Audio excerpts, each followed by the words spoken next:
Priatelia, viete, kto je toto? Toto je Frederick Baldan, človek, ktorý poukázal na komunikáciu medzi von der Leyenovou a generálnym riaditeľom spoločnosti Pfizer Albertom Bourlom. A viete, čo mu spravili? Zavreli mu bankové účty. A nielen jemu, ale aj jeho 5-ročnému synovi a komplet celej jeho rodine. Aby to nebolo málo, tak ich zavreli aj vydavateľstvu Rights of Freedom Press, ktoré vlastní práva na jeho knihu Ursula Gates, v ktorom píše práve o vplyve lobistov na Európsku komisiu.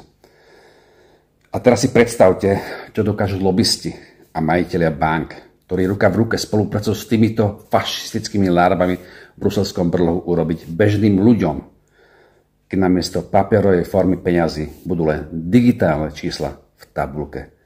Nechajú ťa zdochnúť ako takého prašivého psa.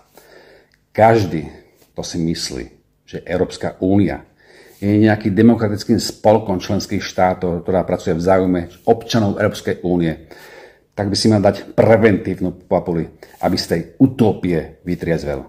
Hlavne tí, ktorí majú plné ústa demokracie, pretože sa pod ňou skrýva nič iné ako sofistikovaná forma diktatúry, čiže novodobého fašizmu. To by bolo všetko. Majte sa krásne.